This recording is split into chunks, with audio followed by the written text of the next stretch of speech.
Chapter 5 The Boy Who Hated Trees. Nick had been asleep an hour or more when he heard a queer rustling noise. Then a voice called out, "Here is that boy who hates trees." A strange procession was coming toward him. It was made up of trees of all kinds. What did it all mean? Nick was frightened. It seemed as if every tree he had ever heard of was there. When they had all grown quiet, the pine said, "Dear brothers and sisters, here is a boy who hates trees. He thinks we are not of any use. I cannot stand it, so I have called this meeting to see what we can do about it. Has anyone anything to say?" "I cannot see that boys are of any use. Many years ago, when cherry trees were scarce in this country, a boy named George cut down my great-grandfather just to try his new hatchet."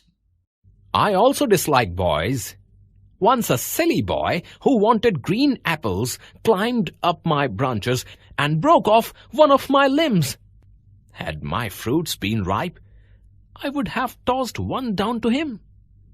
We are of no use, are we? He uses me daily for something, but I have thought of a plan.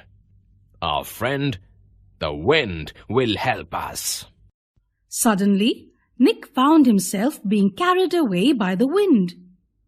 "Where I am going?" How fast the wind travelled!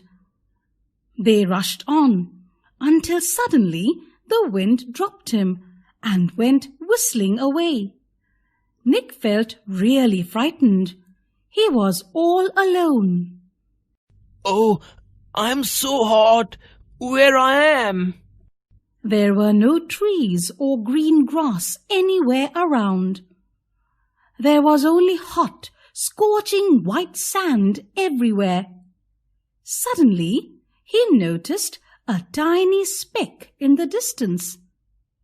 It was coming nearer. What if it were a bear?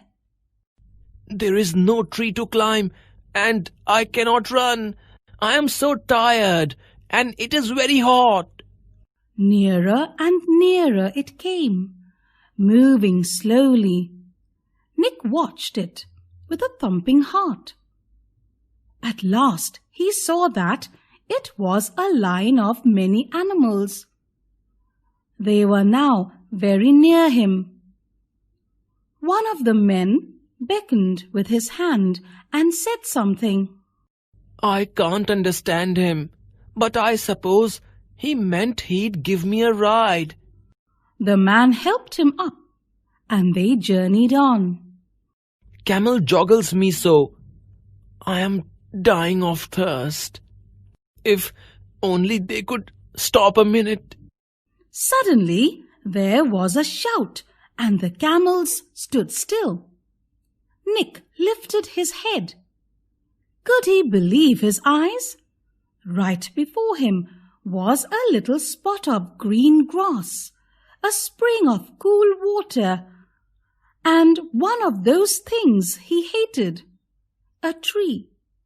He fairly tumbled off the camel in his haste to reach it.